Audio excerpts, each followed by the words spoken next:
میرے پیارے عزیز دوستو، السلام علیکم ورحمۃ اللہ وبرکاتہ۔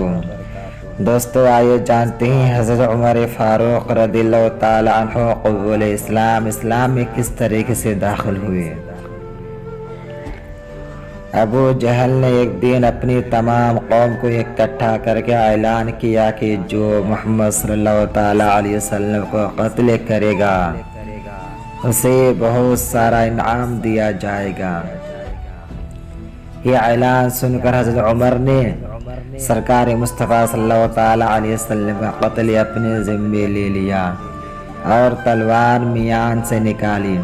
ادھر حضرت عمر کی تلوار نبی کو قتل کرنے کے لیے میان سے نکلی، ادھر حضرت عمر کو مسلمان کرنے کے لیے دعا نبی کریم صلی اللہ تعالی علیہ وسلم کی زبان سے نکلی۔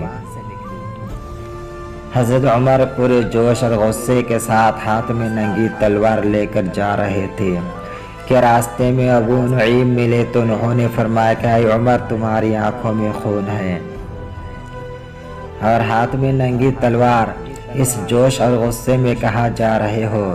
تو حضرت عمر نے جواب دیا کہ آج محمد صلی اللہ تعالی علیہ وسلم کو قتل کرنے جا رہا ہوں اور اسلام کا نام و نشان مٹانے جا رہا ہوں۔ تو ابو نعیم نے جواب دیا کہ نور خدا ہے، کفر کی حرکت پہ خندہ زن، فوکوں سے چراغ بجھایا نہ جائے گا۔ اور کہا کہ اے عمر، زمین و آسمان مٹ سکتے ہیں، یہ دونوں جہاں مٹ سکتے ہیں، لیکن محمد صلی اللہ تعالی علیہ وسلم اور اسلام کا نام قیامت تک نہیں مٹ سکتا۔ اور پھر کہا کہ اے عمر، نبی کو قتل کرنے سے پہلے اپنے گھر کی تو خبر لے لو، کیونکہ جس نبی کو تم قتل کرنے اور جس اسلام کو تم مٹانے جا رہے ہو، تمہاری بہن اور تمہارا بہنوئی اسی نبی کے دامن رحمت و شفقت میں پناہ لے چکے ہیں۔ حضرت عمر نے کہا یہ تم کیا کہہ رہے ہو؟ تو کہا میں صحیح کہہ رہا ہوں۔ ابو نعیم کی یہ بات سن کر حضرت عمر کا اور زیادہ غصہ آیا اور جذبات انتقام اور بھی ابھر آیا۔ نبی کے دروازے پہ جانا کینسل کیا اور اپنی بہن کے گھر پہنچے۔ دروازہ کھٹکھٹایا، بہن قرآن پاک کی تلاوت کر رہی تھی۔ پوچھا کون ہے؟ میں عمر ہوں، دروازہ کھولو۔ حضرت عمر نے گرجتی ہوئی آواز میں کہا۔ بہن اپنے بھائی کی آواز سے سمجھ گئی کہ آج خیر نہیں، آج عشق آزمایا جائے گا اور محبت پرکھی جائے گی۔ قرآن پاک کو بند کیا اور دروازہ کھول دیا۔ حضرت عمر جذبات انتقام میں اسی غصے اور جوش اور ننگی تلوار کے ساتھ اندر آئے اور جوش آواز میں کہا کہ میں سنا ہے تم مسلمان ہو چکے ہو۔ بہن نے پورے حوصلے کے ساتھ جواب دیا کہ ہم جھوٹ بول دیتے، لیکن جب سے سرکار مصطفیٰ صلی اللہ تعالی علیہ وسلم کے دین پہ آیا ہوں جھوٹ بولنا چھوڑ دیا ہوں۔ ہاں، ہم مسلمان ہو چکے ہیں۔ حضرت عمر کو آگ لگ گئی اور کہا کہ اگر تم محمد صلی اللہ تعالی علیہ وسلم کے دین سے باز نہیں آئے تو بہتر نہیں ہوگا، تمہارا اور میرا کوئی تعلق نہیں ہوگا۔ بہن نے جواب دیا کہ اے عمر، ہم ساری دنیا سے دور ہو سکتے ہیں، تمہارے رشتے سے ہم دور ہو سکتے ہیں، لیکن محمد صلی اللہ تعالی علیہ وسلم کے دین سے ہم دور نہیں جا سکتے، جس کا تعلق قیامت میں بھی کام آئے گا۔ اسی جواب نے حضرت عمر کو اور بھی بھڑکا دیا اور پھر انہوں نے اپنی بہن کو پیٹنا شروع کر دیا اور اتنا پیٹا کہ وہ بے ہوش ہو گئی۔ ہوش آیا تو حضرت عمر نے اسی غصے میں کہا کہ اپنا دین تبدیل کرو ورنہ پھر پیٹنے کے لیے تیار ہو جاؤ۔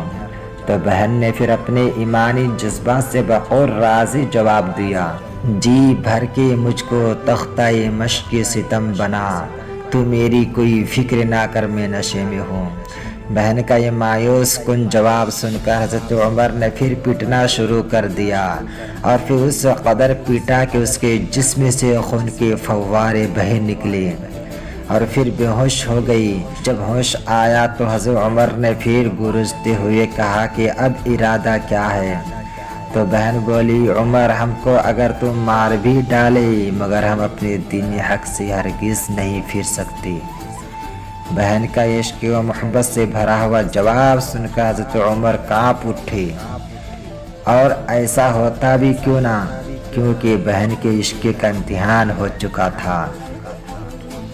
کملی والے کی زبان سے نکلی ہوئی دعا قبول ہونے کا وقت آ چکا تھا، اور فطرت الہی ان کو اپنی آغوش رحمت میں لینے کے لیے اپنا دامن پھیلا چکی تھی۔ اس لیے حضرت عمر نے تلوار پھینک دی اور کہا کہ اچھا وہ کتاب لاؤ جو کتاب کی تم تلاوت کر رہی تھی۔ تو بہن نے درد بھری آواز میں پوری سوج عشق کے ساتھ سورہ یاسین کی تلاوت کی۔ بس پھر کیا تھا، حضرت عمر کی تقدیریں بدل چکی۔ آنکھوں سے آنسو جاری ہو گئے اور کہا کہ مجھے یہ کتاب دکھاؤ۔ بھائی، اس کتاب کو صرف پاک لوگ ہی چھو سکتے ہیں، ناپاک لوگ نہیں چھو سکتے۔ یہ خدا کی کتاب پاک ہے، تمہارے ہاتھ ناپاک ہے، تم اسے چھو نہیں سکتی۔ تو حضرت عمر نے فرمایا کہ بہن مجھے معاف کر دو اور میرے گلے میں رسی ڈال کر مجھے اپنے نبی کے پاس لے چلو۔ بہن نے حضرت عمر کو ساتھ لیا اور در مصطفیٰ صلی اللہ تعالیٰ علیہ وسلم پر حاضر ہوئی۔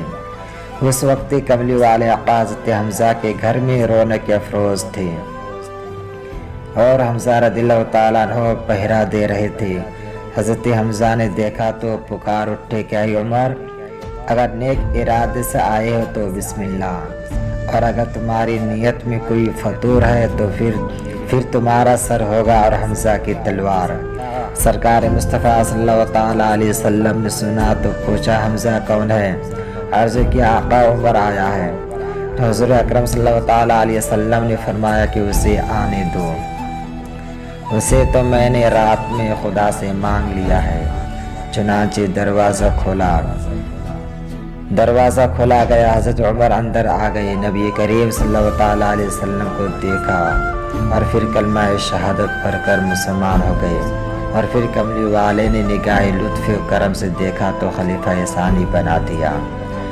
دوستو، ویڈیو اچھا لگا تو لائک کریں، شیئر کریں اور سبسکرائب ضرور کریں۔ السلام علیکم ورحمۃ اللہ۔